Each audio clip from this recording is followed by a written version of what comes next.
Welcome to the unit 4 of spheres. ठीक है, यहाँ पे आप स्पीयर्स के बारे में पढ़ने वाले हो। तो एक्चुअली स्पीयर क्या होता है? स्पीयर जो है वो 2 डायमेंशन फिगर है।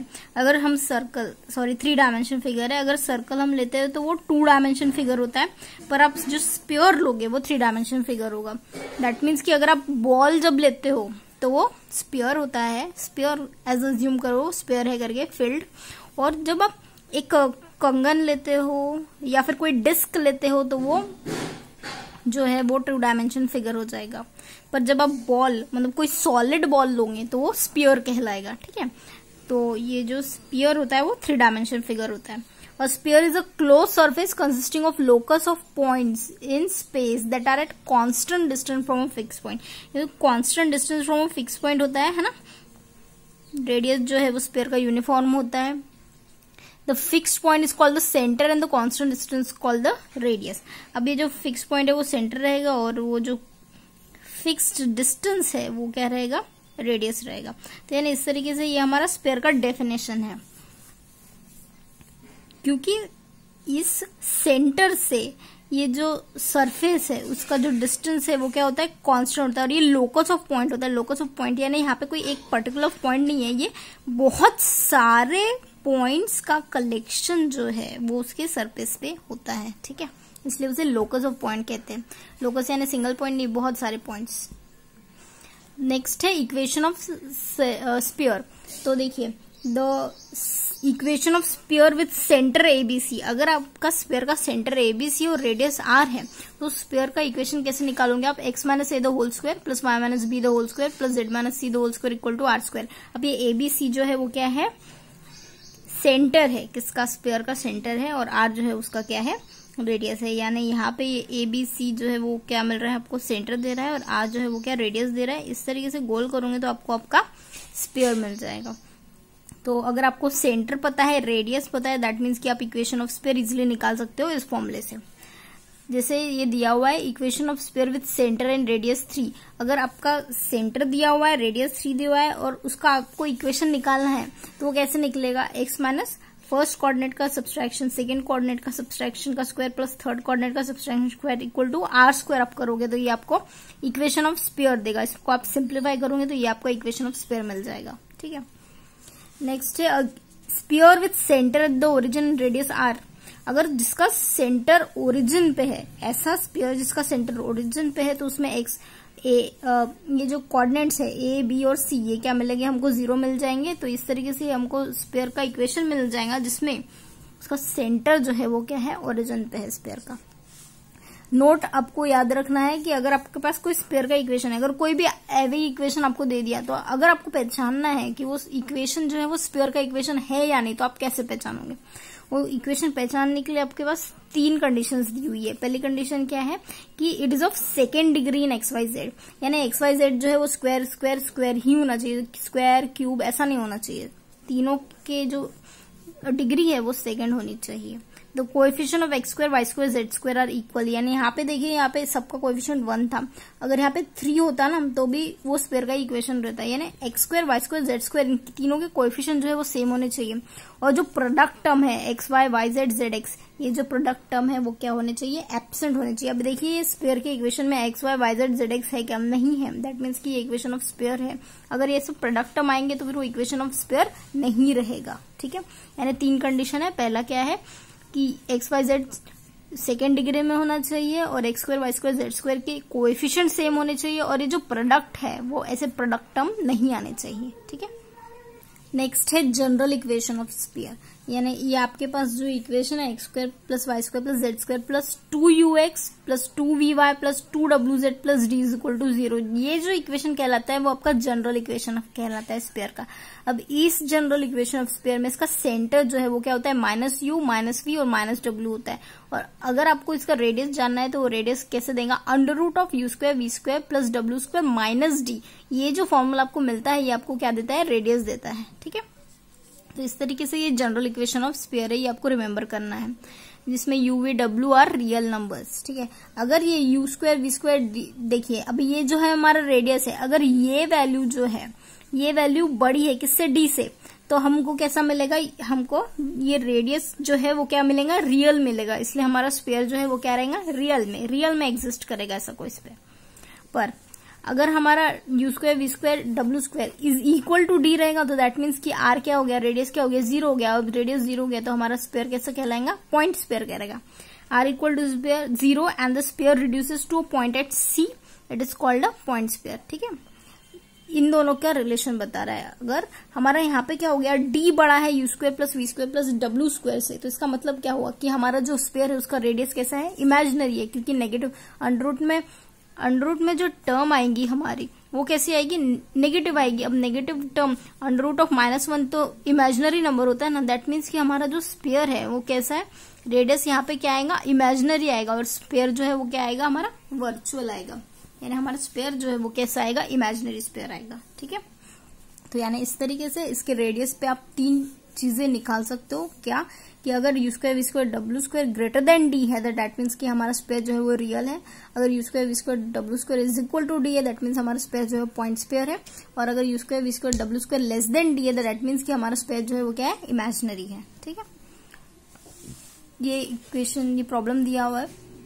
Find the radius of the sphere, find the radius and centre of the sphere. ये आपको स्फीयर का इक्वेशन दिया है। अब इसको आपका सेंटर निकालना है और रेडियस निकालना है, तो आप कैसे निकालोगे, सबसे पहले जो इक्वेशन दिया है उसको आप कंपेयर करोगे जनरल इक्वेशन ऑफ स्फीयर से, जो कि है X square plus Y square plus Z square plus 2ux plus 2vy plus 2wz plus d equal to 0।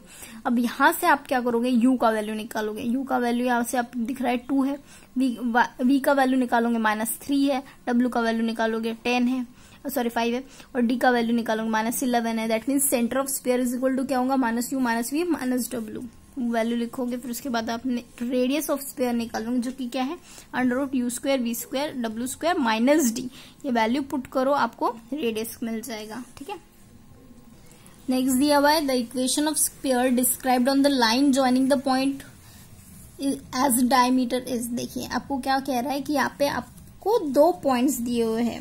अब ये दोनों पॉइंट जो है वो क्या है, ये दोनों पॉइंट जो है वो कहाँ पे है, ये दोनों पॉइंट जो है वो डायमीटर ऑफ स्फीयर पे है। ठीक है, अगर ये दोनों पॉइंट डायमीटर ऑफ स्फीयर पे है तो दैट मीन्स कि आप क्या कर सकते हो, इस स्फीयर का इक्वेशन निकाल सकते हो। अगर आपको डायमीटर के पॉइंट्स दिख रहे हैं तो आप क्या कर सकते हो, स्फीयर का इक्वेशन निकाल सकते हो। और स्फीयर का इक्वेशन आप उस कंडीशन में कैसे निकालोगे, डायमीटर के पॉइंट्स अगर आपको पता है तो आप स्फीयर का इक्वेशन कैसे निकालोगे, x minus x1 x minus x2 plus y minus y1 y minus y2 plus z minus z1 plus z minus z2 equal to 0। इस कंडीशन से आप जो है उस स्फीयर के इक्वेशन निकालोगे। ठीक है, the equation of sphere on the joint of 1 minus 2 0 and 3 minus 3 4 minus 1 as diameter is. देखिए क्या कह रहा है कि अगर आपके पास स्फीयर का इक्वेशन, आपको स्फीयर का इक्वेशन निकालना है, यहाँ पे फाइंड आना चाहिए,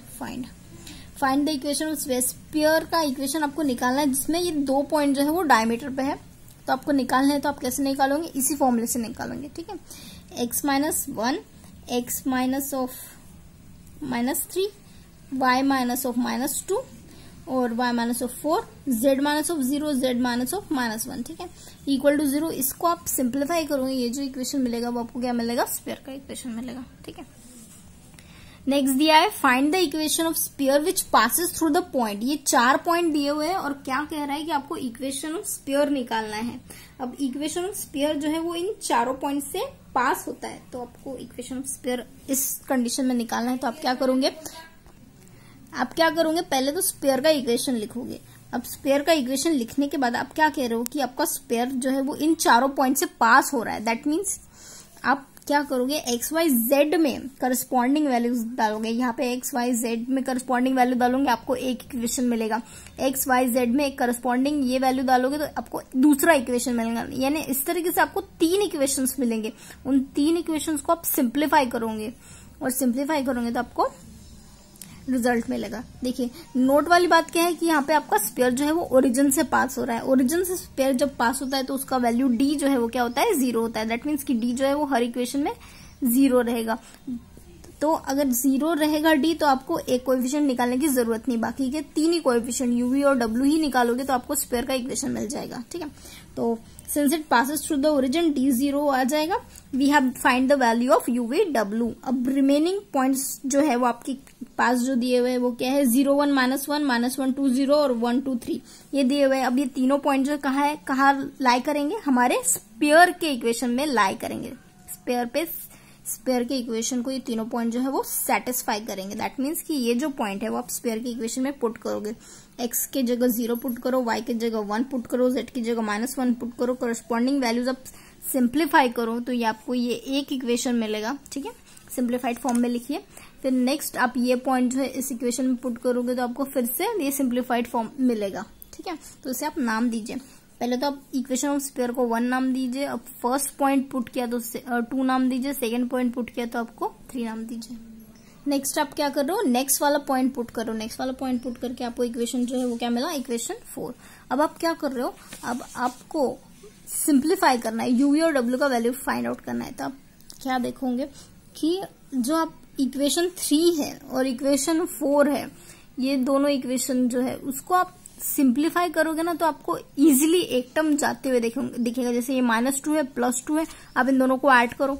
इन दोनों को ऐड करोगे तो आपको इक्वेशन वी डब्ल्यू में मिलेगा और कांस्टेंट टर्म इक्वल टू 0 मिल रहा है। दैट मीन्स कि आपको यहाँ पे एक इक्वेशन v -w + 1 में मिल रहा है, यानी इक्वेशन जो है वो थोड़ा सा सिंप्लीफाई हो गया। अब इन दोनों इक्वेशन को आप क्या कर सकते हो, इसको इक्वेशन को 8 से मल्टीप्लाई कर सकते हो और इस इक्वेशन से सब्सट्रैक्ट कर सकते हो। आपने 8 से मल्टीप्लाई किया, ये इक्वेशन एज इट इज लिखा। अब इन दोनों इक्वेशन को सब्सट्रैक्ट करोगे तो वैल्यू क्या मिलेगी, एक टर्म की वैल्यू मिल जाएगी। जब एक टर्म की वैल्यू मिलेगी ना तो आप यहाँ पे पुट करके दूसरी टर्म की वैल्यू भी निकाल सकते हो। और ये दूसरी टर्म की वैल्यू मिल गई तो कोई भी एक फुलफिल्ड इक्वेशन ले लीजिए इजी वाला, तो उसको फुलफिल्ड इक्वेशन को सेटिस्फाई करके सिंप्लीफाई करके आप u का वैल्यू निकाल सकते हो। तो इस तरीके से आप वैल्यू निकाल सकते हो u, v और w का। तो इस तरीके से जब आप u, v और w तीनों का वैल्यू अगर आप निकाल लेते हो तो आपको क्या करना है, जस्ट u, v और w का वैल्यू पुट करना है। u, v, w का वैल्यू पुट करने के बाद आप थोड़ा सा इसको अरेंजमेंट करोगे, तो ये 14 जो है वो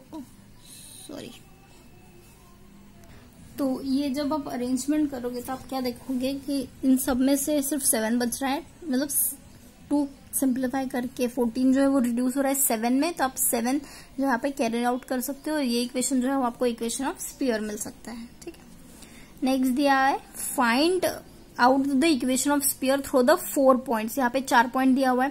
तो सेम जैसा आपने पहला प्रॉब्लम सॉल्व किया था उसी तरीके से आपको ये प्रॉब्लम सॉल्व करना है। तो आप क्या करोगे, same as it is D पहले 0 आएगा, फिर डी 0 लिखने के बाद आपका जो इक्वेशन है उसका मेन मोटिव क्या हो जाएगा कि आपको यूवी और डब्ल्यू फाइंड आउट करना है। यूवी और डब्ल्यू कैसे फाइंड आउट करोगे, ये इक्वेशन जो है, ये जो पॉइंट्स है वो करस्पॉन्डिंगली इक्वेशन ऑफ स्फीयर में पुट करोगे, है ना। एक्स की जगह -a, y की जगह b, z की जगह c पुट करोगे, आपको एक इक्वेशन मिल जाएगा। फिर आप क्या करोगे, आपके इक्वेशन ऑफ स्फीयर में a पुट करोगे, फिर -b पुट करोगे y की जगह और c पुट करोगे z की जगह, तो आपको दूसरा इक्वेशन मिल जाएगा। ठीक है, फिर आप करस्पॉन्डिंग ये पॉइंट पुट के आपको तीसरा इक्वेशन मिल जाएगा। अब वो तीनों इक्वेशन को आप सिंप्लीफाई करोगे और यूवी और डब्ल्यू का वैल्यू निकालोगे।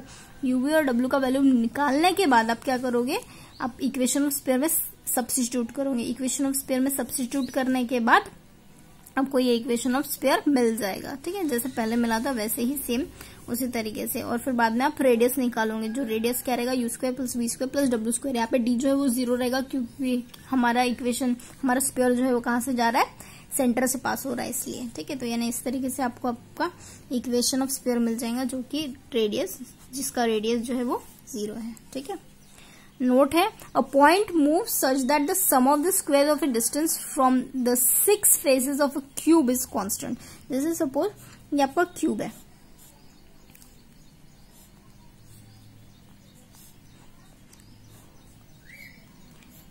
ये आपका क्यूब है और यहाँ पे एक ऐसा पॉइंट है जो वो मूव कर रहा है और उसके सारे के सारे 6 पॉइंट जो है वो कांस्टेंट स्क्वायर्स दे रहे हैं। तो कांस्टेंट स्क्वायर दे रहे हैं यानी इसका मतलब क्या हुआ,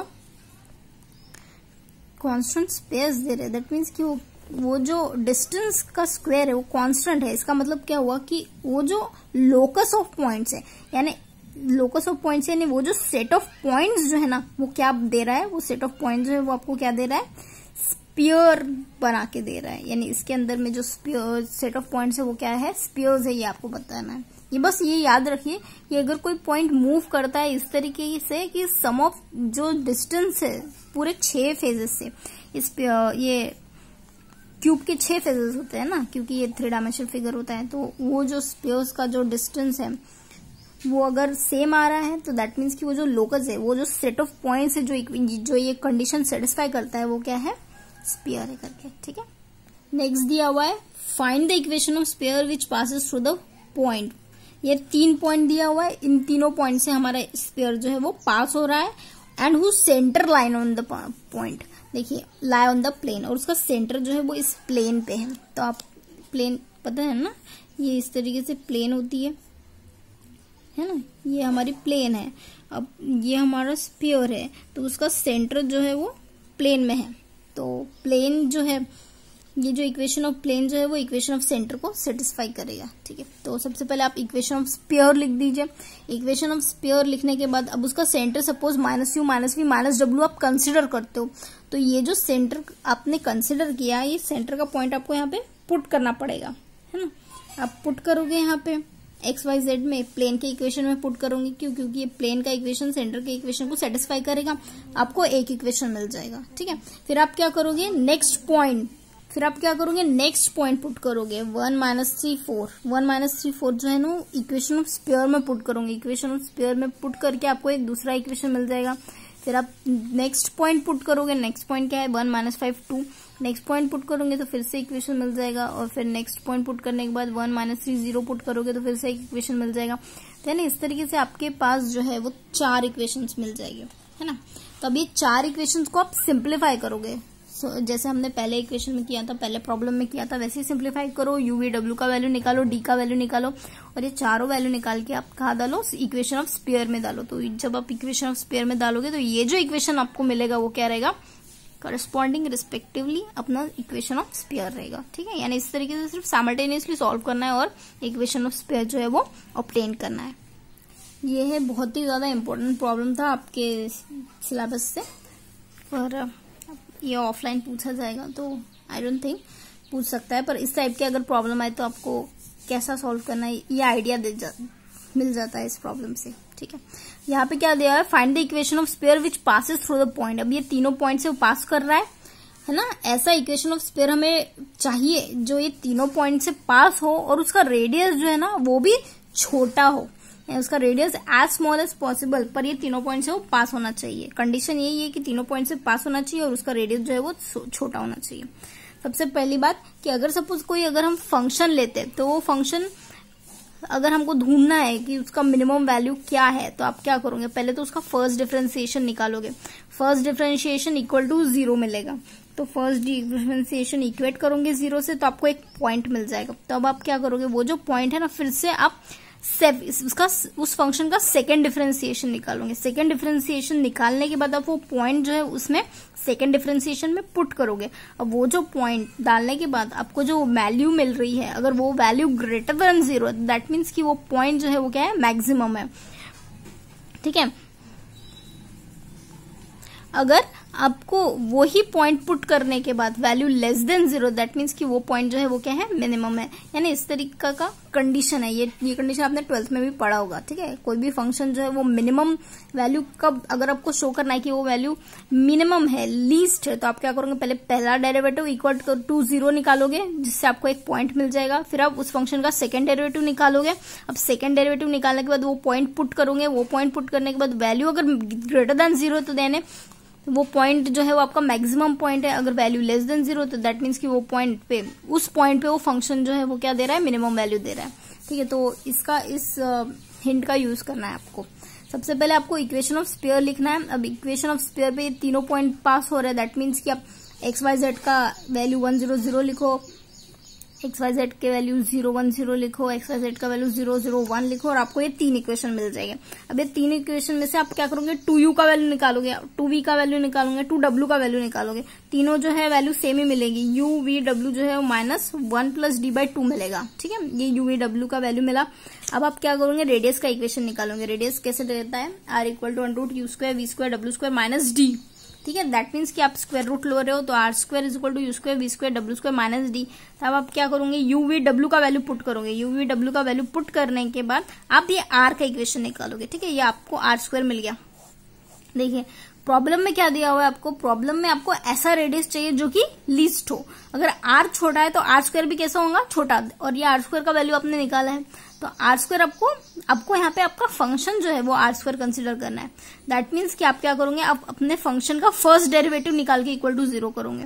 तो इसका फर्स्ट डेरिवेटिव निकाला तो ये क्या हो जाएगा, फर्स्ट डेरिवेटिव = क्या हो जाएगा, = 0। दैट मीन्स कि 3/4 एज इट इज लिखा। इसका डेरिवेटिव निकालोगे तो 2 × 1 + d आएगा और -1 = 0। तो यानी इससे आप क्या करोगे, d का वैल्यू निकालोगे। इस इक्वेशन को सिंप्लीफाई करके आप d का वैल्यू निकालोगे जो कि = है -1/3। अब आप क्या करोगे, आपका ये फंक्शन से देखिए ये जो वैल्यू निकली थी ये आपने d का वैल्यू निकाल लिया। अब आप जो आपका फंक्शन है, ये आपका फंक्शन है r²। अब इसका आप सेकेंड डेरिवेटिव निकालोगे। ठीक है, सेकेंड डेरिवेटिव निकालने के बाद सेकेंड डेरिवेटिव निकाला आपने। सेकेंड डेरिवेटिव जो है वो क्या आया है, 3/2 आया है। यानी आपको पॉइंट की जरूरत गिरी ही नहीं, यहाँ पे d के टर्म्स में वैल्यू आई ही नहीं। दैट मीन्स कि 3/2 आया। अब सेकेंड डेरिवेटिव 3/2 आया, दैट मीन्स ये वैल्यू पॉजिटिव आई यानी ये <0 है ना, <0 है। दैट मीन्स की <0, दैट मीन्स की >0 है, >0 है यानी क्या हो गया, हमारा फंक्शन जो है वो क्या हो गया, यहाँ पे लीस्ट हो गया फॉर d = -1/3। ठीक है, तो अब आप क्या करोगे, d = -1/3 के लिए वैल्यू जो है वो क्या आ रही है, लिस्ट आ रही है। तो अब आप क्या करोगे, u v और w में वैल्यूज पुट करोगे d की। u v w में वैल्यू पुट करने के बाद आप 2u 2v 2w का वैल्यू निकालोगे। तो ये वैल्यू निकालने के बाद आप क्या करोगे, आपका इक्वेशन ऑफ स्पेयर में पुट करोगे। 2u का, 2v का, 2w का और d का वैल्यू पुट करोगे। ठीक है, ये वैल्यू पुट करने के बाद आप ये जो रिक्वायर्ड इक्वेशन है उस तरीके से फाइंड आउट करोगे। यानी आप जस्ट एक कॉन्सेप्ट के थ्रू आपने यहाँ पे ये equation of sphere find out किया है। ठीक है, तो मिलते हैं नेक्स्ट लेक्चर में, तब तक पढ़िए। आपका टेस्ट जो है वो तीनों यूनिट का साथ में लेंगे, 1, 2 और 4th यूनिट का, तो थोड़ा पढ़िए। मिलते हैं नेक्स्ट लेक्चर में, बाय।